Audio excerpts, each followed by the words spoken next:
Welcome to this week's Movement Prescription podcast. It's a series of conversations designed to transform our approach to physical activity in primary care. Our aim is to inspire primary care staff to take up more physical activity and promote this to their patients, to educate listeners to the latest knowledge, current guidance, national and local opportunities for further resources for education. By reframing movement as an integral part of our daily lives, we hope that small changes can lead to big long-term gains. Hussein, Callum and I love our conversations so far with our exceptional lineup of inspiring individuals, and today's guests promise to do just this on the topic of cycling for health. So let's get on our bikes and ride.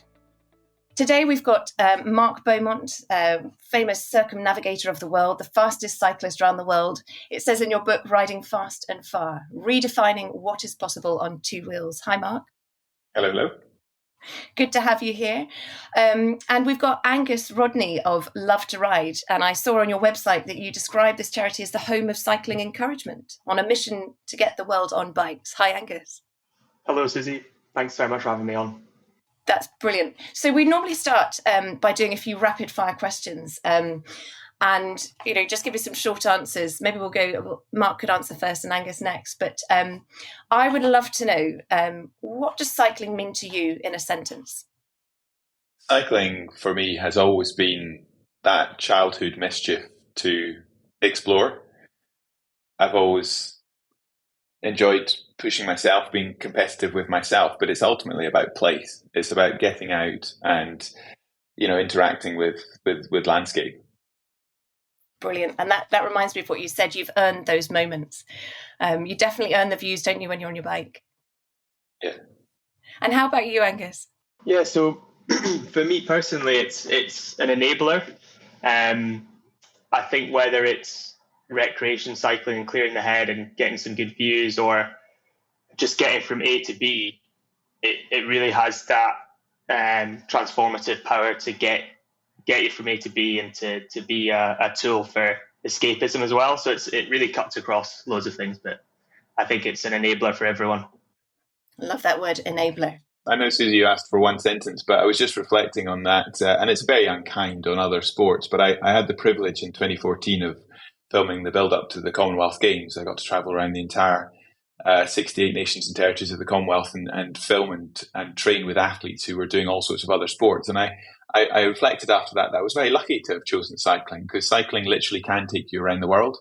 I remember being with Kishore and Wilcott, who was the Olympic gold medal javelin thrower, and I spent 3 days with him and met his family and went training with him. And what an amazing talent, what an amazing thing he did. But I did go away thinking afterwards, well, you chose a sport where you get to learn to throw a stick a very long way. And you do that in different places, but ultimately the bicycle can literally take you across deserts and landscapes. And I know that's a very unkind thing to say about other sports, but I did think different sports give you different things.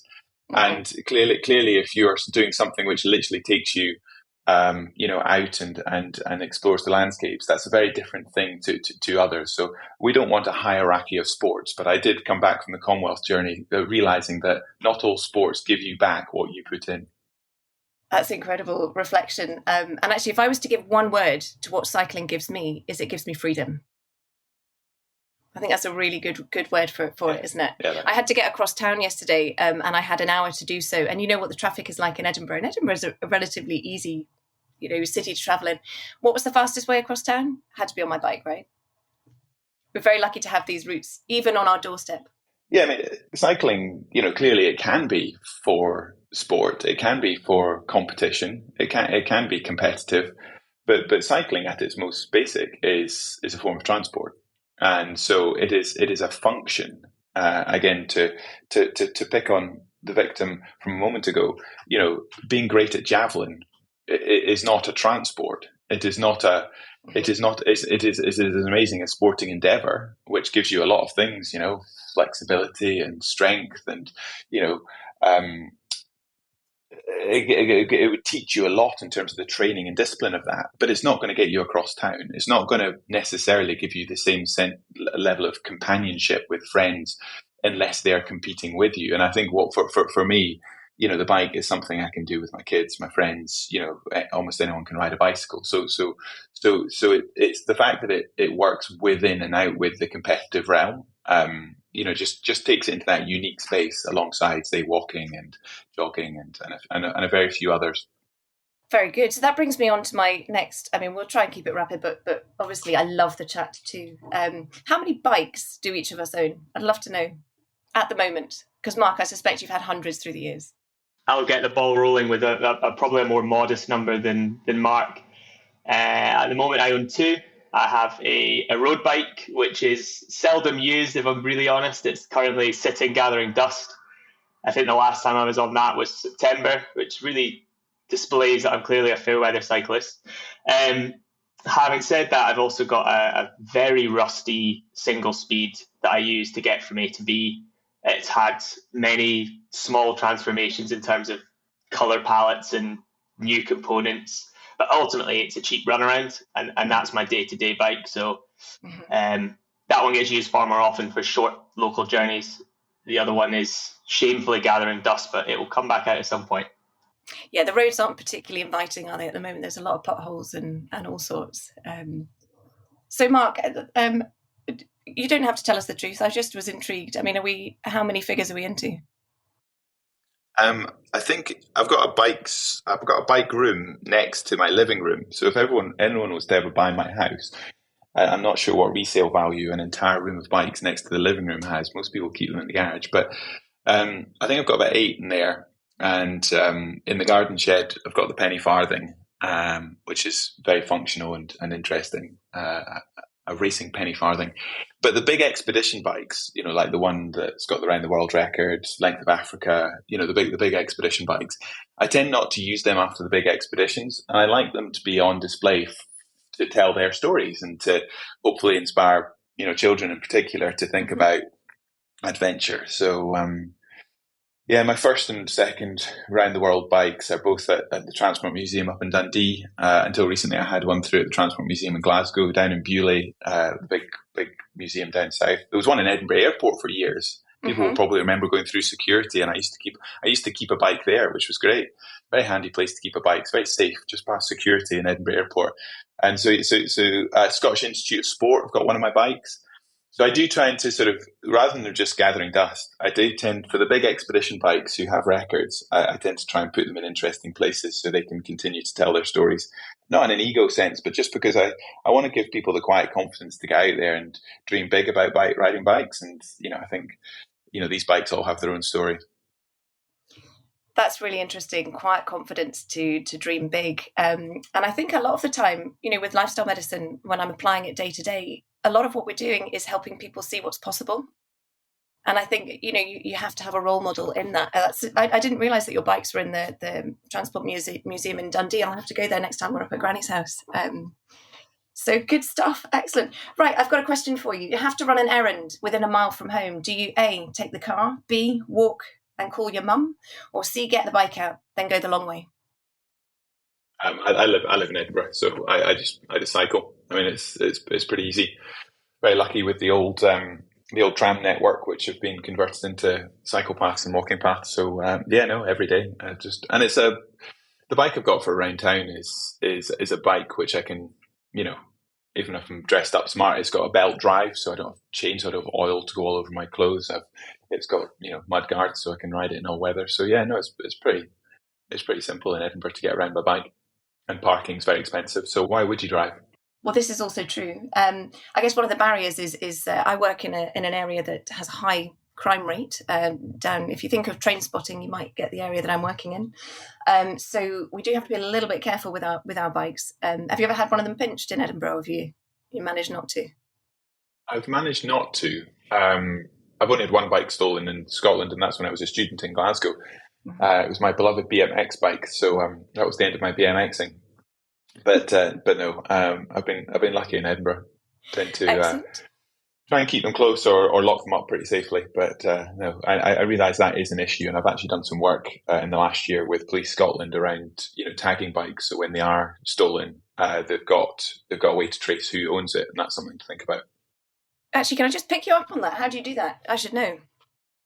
You can literally go to Police Scotland. I can't remember the link off the top of my head, and you put you put you register the bike. A sticker goes on the bike in a very hard to find place, somewhere like underneath the rear triangle or somewhere that a thief wouldn't look.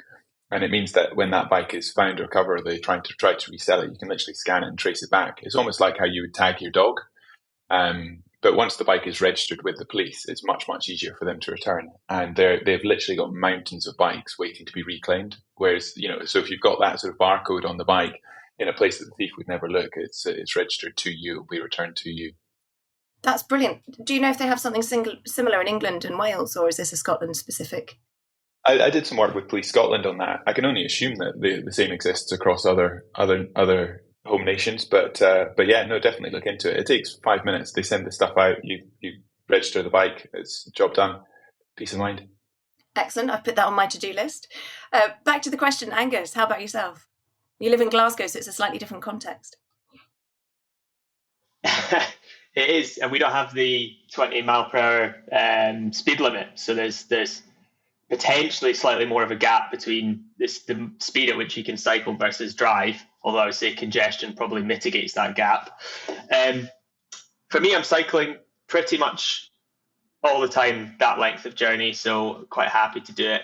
I will admit I have two mud guards that are both a little bit on the edge of being fit for purpose with the amount of rain and standing water on the roads that we've got.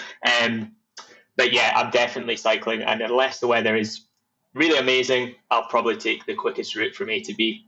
So, changing tack a little bit, where in the world is your favourite place to cycle? I don't know who wants to start with that one. Mark, you've visited quite a few places. That's probably quite a difficult question.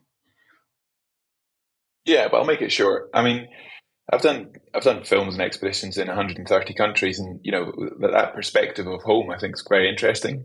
I think you do need to travel to appreciate what's on your doorstep, and Scotland is just extraordinary for the variety of landscapes. And people always grumble about the weather and actually the road share and the safety, but in comparative terms, I have to remind people that we've got it pretty good. Actually, I think if you go to parts of Australia or parts of North America that I've been in, the road share is not nearly as positive. So I really do want to stick to the positives in terms of, yes, it can be intimidating to get out on the road if you're not used to it. And so therefore, find quieter roads and go with friends who are a bit more experienced and all the rest of it. But actually, or take a gravel bike and, a bike which you can go on the cycle paths or the dirt roads just as easily as on the roads. And over the winter, that's going to give you a lot more comfort when you're cycling anyway. So just take a bike that can do everything rather than and then, so I guess my point is we're so lucky as to what we have here. I think sometimes it's seeing the familiar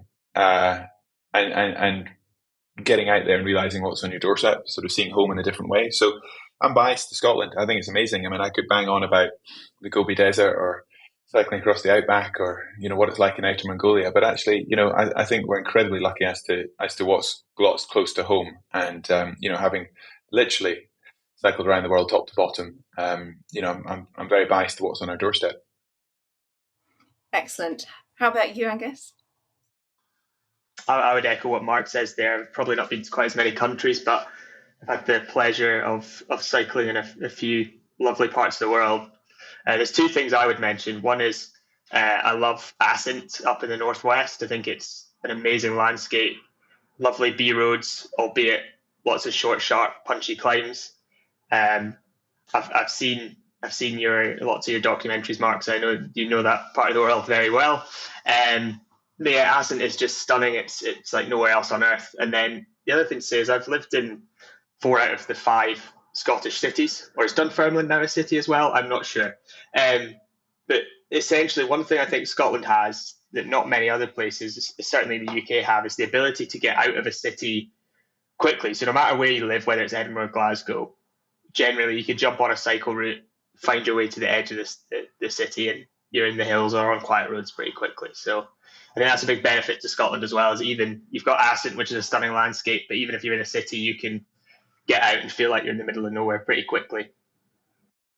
I guess we want to be careful that, I mean, these things are absolutely correct, and we are lucky to be able to sort of cycle out of Edinburgh and Glasgow relatively quickly. But the reality is, for those who don't cycle, or maybe haven't cycled since they were children, what would give them the confidence to actually get back on their bike, or to replace, those 1-2 mile journeys with bike trips or on foot, as opposed to, and I couldn't agree more with you, Angus. I absolutely love those sections around, the Summer Isles and Akatabui and, the Northwest. The reality is you're going to have to be a pretty keen bean cyclist to find yourself there. And I would encourage everyone to do that, not all at the same time, but it's an extraordinary landscape. But what would encourage people who haven't ridden their bikes for 10, 15, 20 years, maybe more, to think that this is, and I think it's about the choice of bike that you've got. So the right bike is the one that you use all the time. And so rather than sort of thinking I need to get some, some road racer or take this really seriously, maybe it's an e-bike. Maybe it's something that actually, is incredibly simple, incredibly comfortable. Maybe it's a gravel bike, but it's thinking about those choices, and it's buddying up with somebody who maybe has a bit more confidence, and just make it your habit. Anything in life, we're creatures of habit. What is it that means that you can make the bicycle part of your habit? And that's probably going to start with something a bit more modest. And if it becomes the thing you do on holiday or the thing you might do competitively, fantastic. But for the vast majority of people, that's not their intentions. That's not their wishes. Their wishes are simply to spend time in fresh air, get some time in the sunshine, get the wind on your face, maybe cut down on some costs. And it's a great cost saving measure, and spend quality time with your pals. Those are much more, I think, useful motivation metrics than I'm gonna race, or I'm gonna cycle on the other side of the planet. And I think that for me is really at the heart of the health and well-being conversation. You've got to do it because fundamentally it makes sense to you within the world you live, as opposed to one day you might cycle around the world, which is not going to happen for, I would argue, most people. So that brings us nicely on to actually, cycling statistics. How many people are actually currently cycling? So apparently, according to, there was some data that I looked into on the Government UK. So about 65% of the population in the last year have not cycled. So that's quite a lot of people have not got on their bike and ridden. And I guess what I wanted to think about is, what are the barriers? What is it that's stopping people from cycling? Because loads of us as kids would have cycled. We wouldn't have given, two seconds thought. I guess when I was growing up, it was in the 80s, and you could just go out on your street and cycle without the fear of being knocked off your bike. I'm sure we've all got some cautionary tales about people who've fallen foul and had freak accidents. But then you think about freak accidents can happen in any, whether you get on a plane or a bike, or even if you're just walking along the street. I was thinking about what are the barriers to me for cycling, because I had a period in my life where I didn't cycle. And there was a combination of things. It was the fact that I just had a baby. So my mortality was suddenly a lot more important to me. And it was the fact that I had just come through my acute medicine training. So I had worked in intensive care, I had worked in A&E, I had worked in the Scottish Rehabilitation Unit over at the Astley Ainsley Hospital. So I'd seen two walks of life: people walking in fields with cows and people who'd been cycling. They were the ones that I thought, God, those are two activities that I might have done. And look at this person now. So that was a big barrier to me. As a medic, you tend to see the catastrophic. So you do tend to see the worst case scenario. So I'd like you to ground me and reassure people who might have that same perspective as I may have had at a certain time of my life. Well, I think, quite a lot of people who just don't do something in life. So let's assume, like anything, I just don't do it. I don't have a familiarity with that activity to really assess what the risks are. It's just dangerous. So if you just don't do something, then without any sort of lived experience, it's just objectively dangerous. Once you do something and you've got a familiarity, so there's a big difference between being able to ride a bike and being a bike rider. So lots of people can balance on a bike and cycle in a straight line. But, the difference between being able to ride a bike and being a bike rider is, like anything in life, time and learned experience, lived experience. And with that familiarity, you no longer say it's dangerous or it's safe. You think about exposure. And I know that sounds a bit boring, but you think, how likely are things to go wrong? And if they do go wrong, how serious are the consequences? And once you have sort of an informed lived experience on what you're doing and why you're doing it, you have to be very sort of careful not to just turn a blind eye to risk. But you start to sort of make choices based on the fact that you know what you're talking about. So when people say to me, it's dangerous, or it normally comes from a perspective of ignorance or lack of any relevant lived experience. So I would encourage people to give things a try before they make, very sort of binary judgments on, and then if, clearly risk is important, make sure that they consider their options. And, clearly if you get knocked off your bike and end up in an accident, that can be incredibly serious. But what are you doing long term? I mean, what are we interested in long term? We're interested in not just longevity, as in I live a long time, but quality of life. And when you really start to focus on, the quality of your life as opposed to just the length of your life, then you start to have conversations around nutrition, well-being, small choices you make each day, which are far, far, far, far, far more significant than the risk of one day knocking off your bike. Now, I'm not saying, you do all of that in the absence of understanding risk. But if I stay in bed or sit on my sofa because I'm worried about, something that I perceive to be risky, then clearly I'm massively impacting on my quality of life. And I'm massively increasing the risk of chronic disease in many forms. So I think it's knowing what you're talking about and having some lived experience to make decisions on risk, and then thinking, well, actually, long term, as long as I can mitigate some of those risks that I'm worried about, am I doing the things that give me genuine quality of life over just living for a long time? And I think once you think about it in those terms, I know that sounds a bit boring and analytical, then you start to go, well, I have to do things. Regardless of what I perceive to be slightly risky, I have to do things, because if I'm not living, if I'm not doing stuff that makes me feel alive, then what's the point? I'm preserving myself to what end?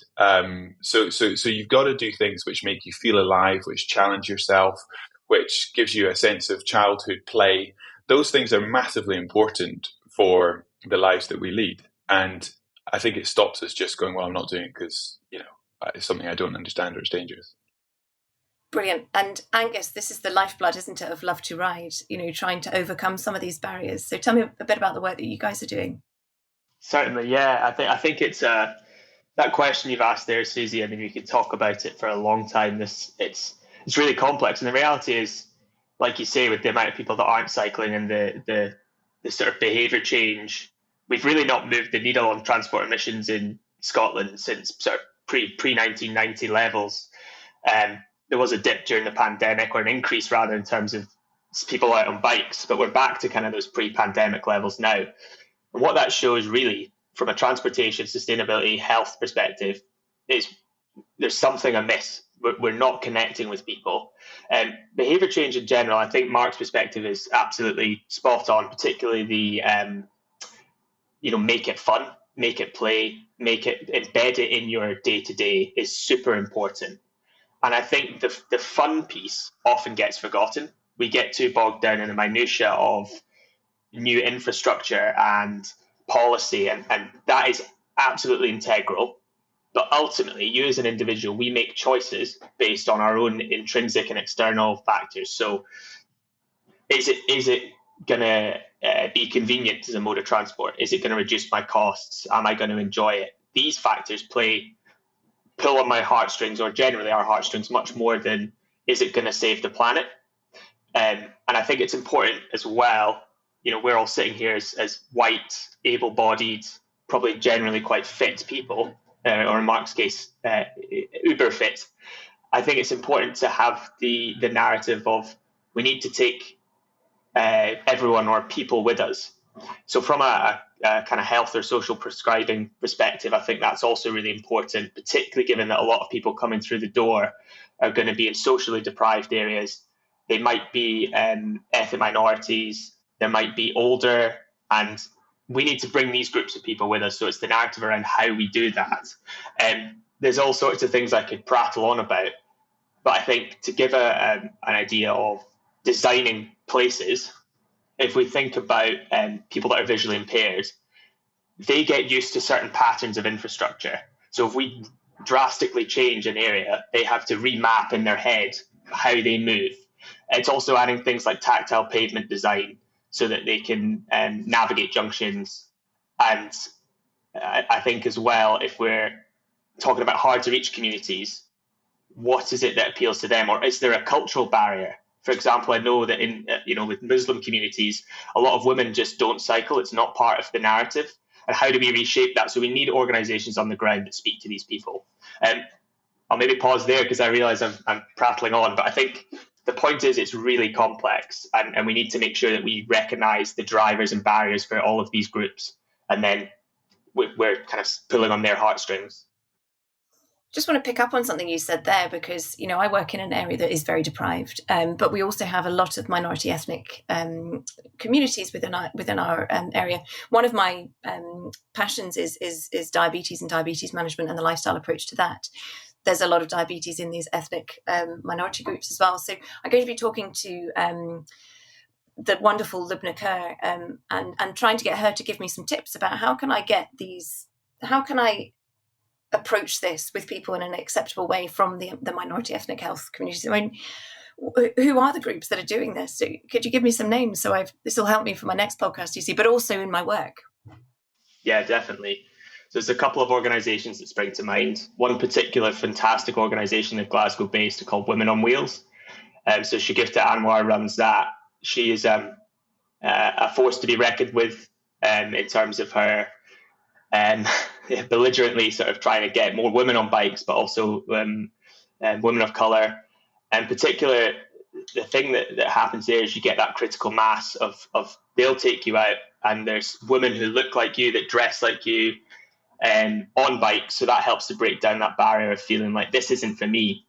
But also they'll do inspirational talks, they'll do bike maintenance sessions, they'll do lead rides, a whole host of the kind of full spectrum of things that represent barriers for those particular audiences. Score Scotland are another example. So they're Edinburgh based, do very similar things, and they're based in, I'm going to forget the name of it now, one of the deprived areas in Edinburgh, and again, that's their target audience. So they're working in the community.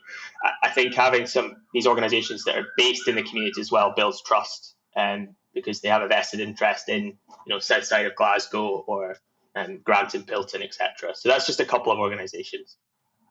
Because I had a patient in the other day who I just started talking about his work, and he's a prison officer, but he has changed from being sort of front-facing prison officer, was causing problems, and now he's doing bike maintenance with folk in prison, building them up for a life outside. Are you aware of other groups? I know there's lots of them out there, but I don't specifically know them. I don't know if you've done any of that work as well, Mark. I know that Mark Sinclair, who used to be at the bike station in Perth, used to do a lot of work in prisons doing exactly that, giving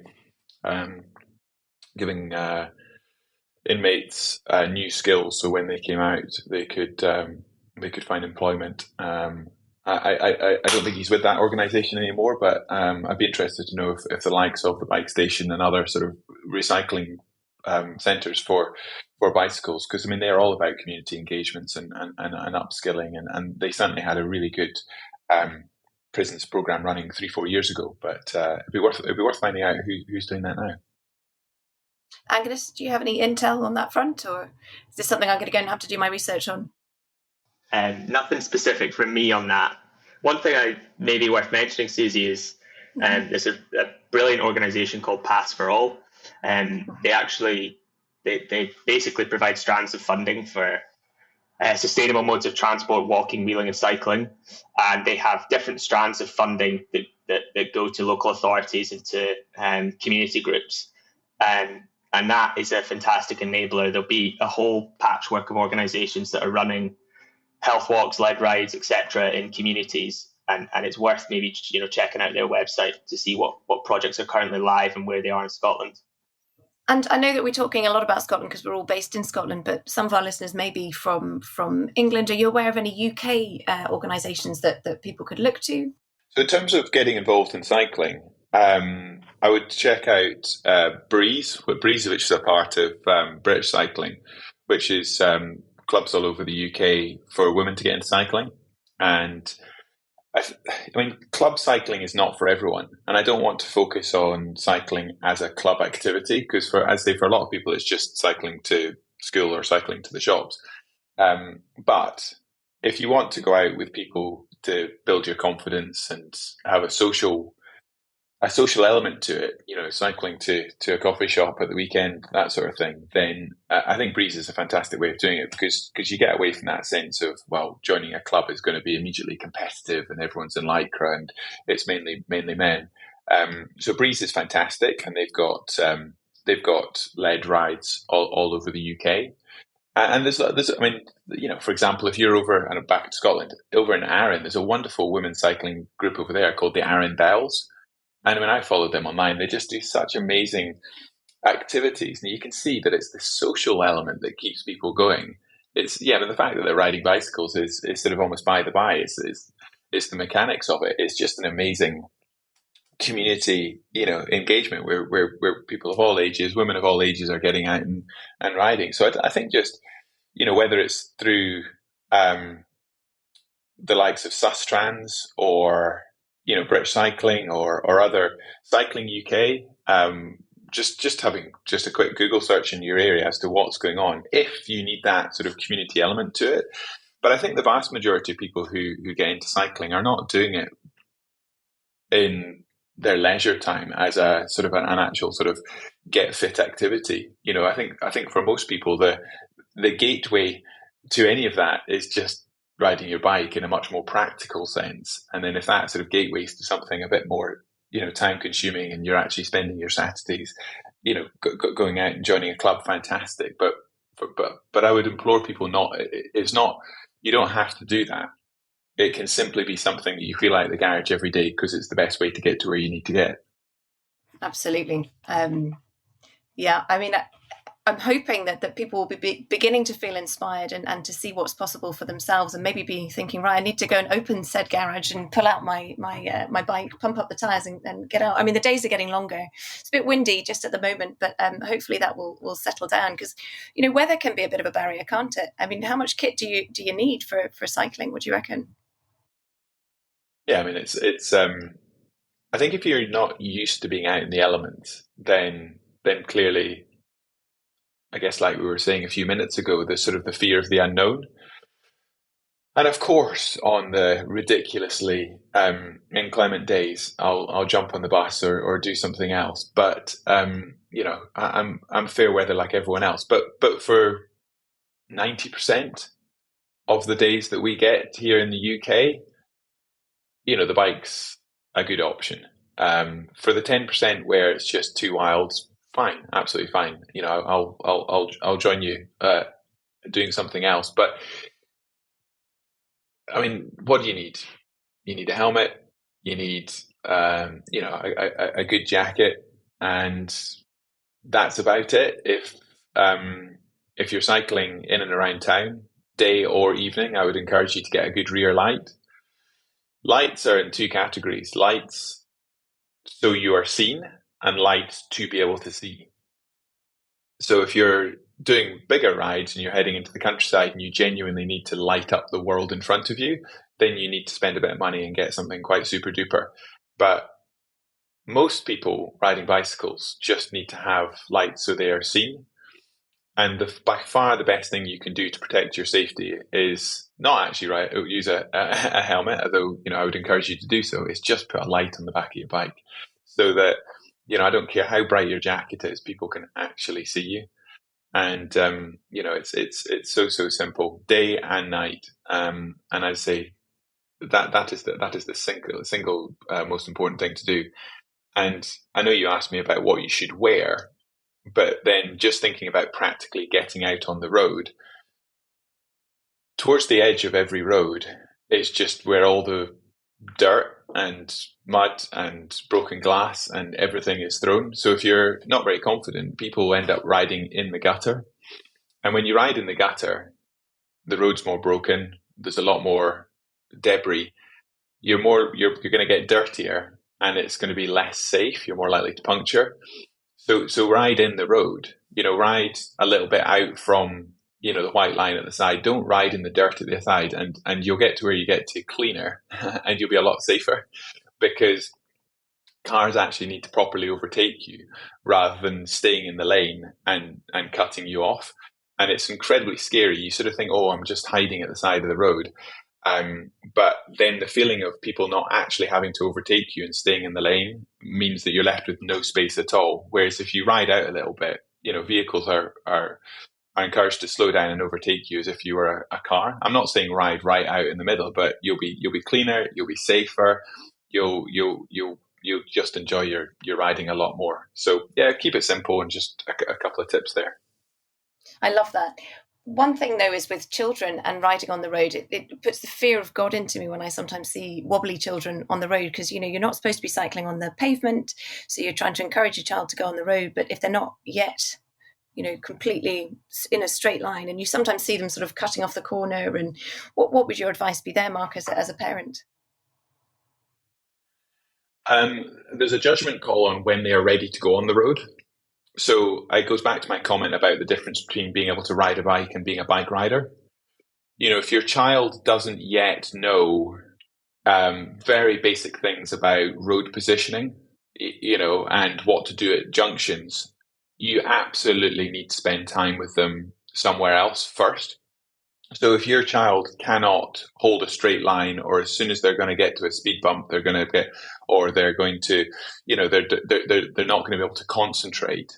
So it's not just an age thing; it's a character thing. You've got to be able to judge them. So living here in Edinburgh, the Cramond Foreshore, Inverleith Park, pick a place where you can do decent miles, and you can play at junctions, and you can play at road positioning before you're actually doing it on the road.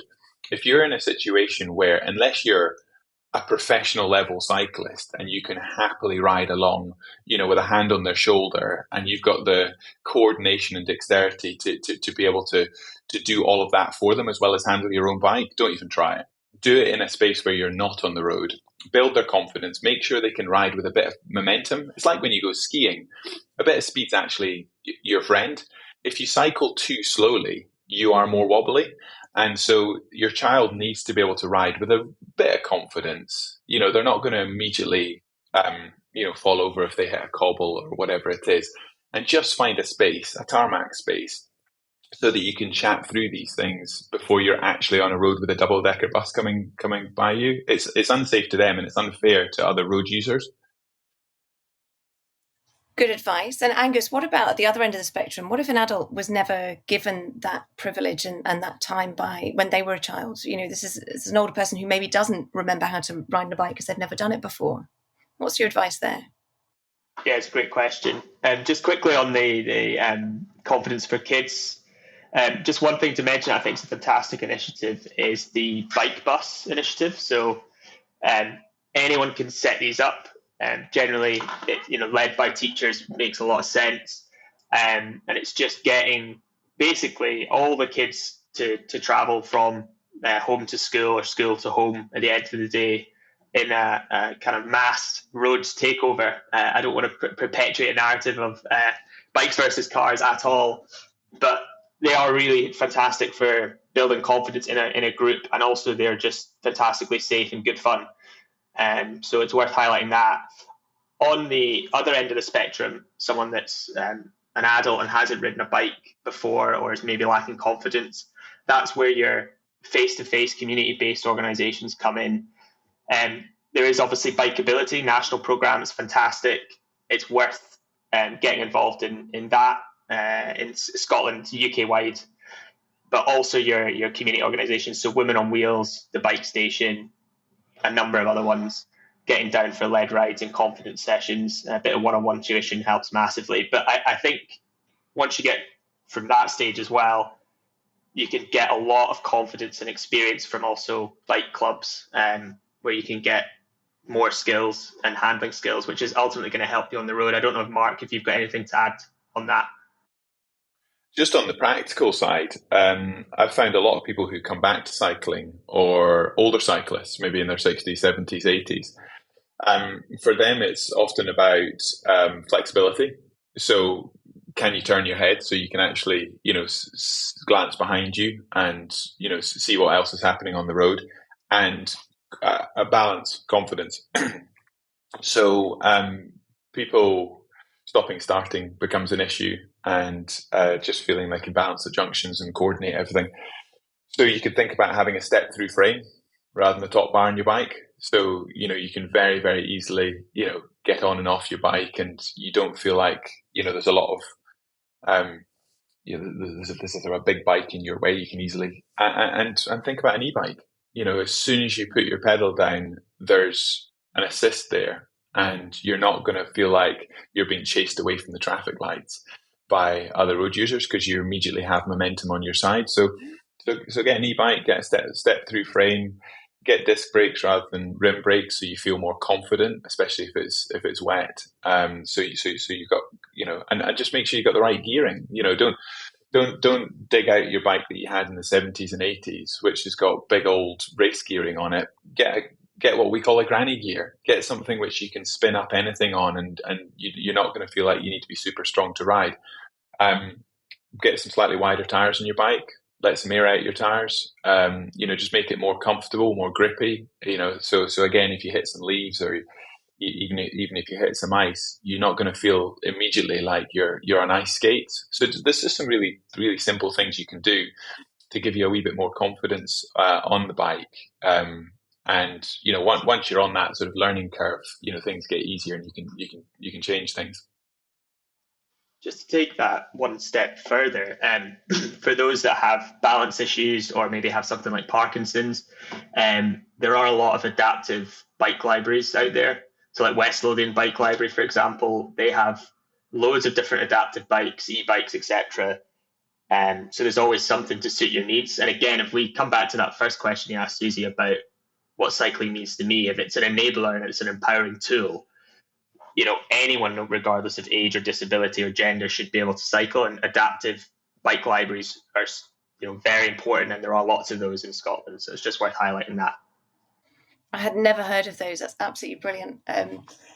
There are so many questions that I was going to ask you to and haven't, but I wanted to keep this relatively sort of short, sharp, and simple. And I think you've given me a lot to think about, actually. And I really hope that you've also given everyone else who's listening a lot to think about. I was going to mention that, that Mark, I'd read your book, and what I was going to bring out of that was what struck me was your approach to making changes. That is that incremental change, seeing what's possible, and then thinking, right, I'm just going to step out of my comfort zone again and see what else is possible. And I wrote down this phrase, forgiveness first, permission later. Have you heard that one? Yeah. No, I love it. But what I was reading in your book, it just made me think of that. I think I can, so I'm going to do it. I think you commented that you'd read my very first book, The Man Who Cycled the World. And I wrote a book a couple of years ago called Endurance. Now, don't be put off by the title. Endurance doesn't mean you actually need to cycle a long way, but the entire premise and opening for the book is young, old, male, female, we can all ride further, because we're not relying on being powerful. We're not relying on being, sprinters. We're not, it's not like we're trying to become a track athlete or a hill sprinter. If your wish is just to go a little bit further, then anyone can do that. And what I tried to break down in that book, Endurance, was everything from nutrition to bike fit to psychology, all the aspects which give you the toolkit and the mental toolkit to just go a little bit further. And if buying a book is too off-putting for cost or other, then everyone I had as experts to input to that book, I interviewed in a podcast series called Endurance. So you could just listen to that series of 20 conversations with world experts talking about how you build that toolkit to go a wee bit further. So, that was a resource that I put together, because I get emailed every day with people going, I want to do this, but I don't know how to do it. Could you help me plan my trip? So it's a lot easier for me now just to say, buy the book or listen to the podcast series, because it's everything I've learned since I was a 12-year-old kid pedaling across Scotland. And so that's there if people want to go and explore more. Excellent. I'm going to come to the part now where I'd like you to leave us with some take-home messages from what we've spoken about today. I've made loads of notes, and I'm going to be quite busy, I think, today looking up some of these fantastic resources that you've mentioned to me. And I think the take-home message for me is that anything's possible, and that we just need to remember what that line you used earlier on, excuse me, childhood mischief to explore. I love that idea. I'm going to get my kids out on their bikes, I think, this weekend. So I'm feeling inspired. And I think we have to, for me as a clinician, I think I have to show, not tell. I'm forever, if I have cycled in that day, I'll leave my helmet on the back of the door as a sort of a visual cue. This is what I do. If you want to talk to me about it, you have permission to talk to me about cycling or running, whatever it might be. What would be your take-home messages to people maybe listening and thinking about getting cycling or trying to encourage others to cycle? Yeah, to kick things off, so two thoughts on this. The first is for an individual at an individual level. Start small. The biggest mistake we all make, and we're just out of January now, is setting a really ambitious goal that we can't maintain. And I think it's really important that we, yes, dream big, have ambitious goals for further down the line. But to start with, it's saying, well, what's the barrier to cycling at the moment? Maybe I'm going to start looking at bikes, or maybe I want to find a social group that I can join. It doesn't all have to happen at once. And also things like maybe you're wanting to commute to work. Well, just set the goal to commute on the days where the weather's a bit nicer to start with, and then chip away at the bigger goal. Those small baby steps will ultimately embed bigger behaviors. The other thing, from a more of a kind of clinician point of view and a sector-wide view, we've got a big challenge in front of us to get people more physically active, to get them out of cars for sustainability and net zero and all the things we know about. One takeaway for all of us is collaboration. None of us have all the answers alone. If we can work with community organisations, with GP practices, with local authorities, with private sector organisations, with inspirational people like Mark, we'll achieve a lot more in a lot shorter space of time. So those would be my two sort of takeaways, I guess. I think that's absolutely spot on, Angus. I don't think I've got a huge amount to add to that, really. It's I think people are quite irrational. I put myself in that bucket as well. You sort of say to somebody, do this because it will make you better, or don't smoke because it will make you. We don't necessarily do things because even if we know it's the right thing to do. So I think just preaching to people and saying you're saving the planet, or you're less likely to develop chronic disease. I don't think telling people the scary negative creates the right behavior. So that's why I went back to have fun, have some mischief, get your pal involved, do something practical. Where is my helmet? Just do something which, today, which allows you to start doing that thing, and then realize that you're quite enjoying doing it. And then all the other stuff will happen. You will be helping the planet. You will be cutting your costs. You will be avoiding, unhealthy, whatever. But I don't think people are necessarily motivated by the negative. I think just do something today and realize that you're enjoying doing it and keep doing it.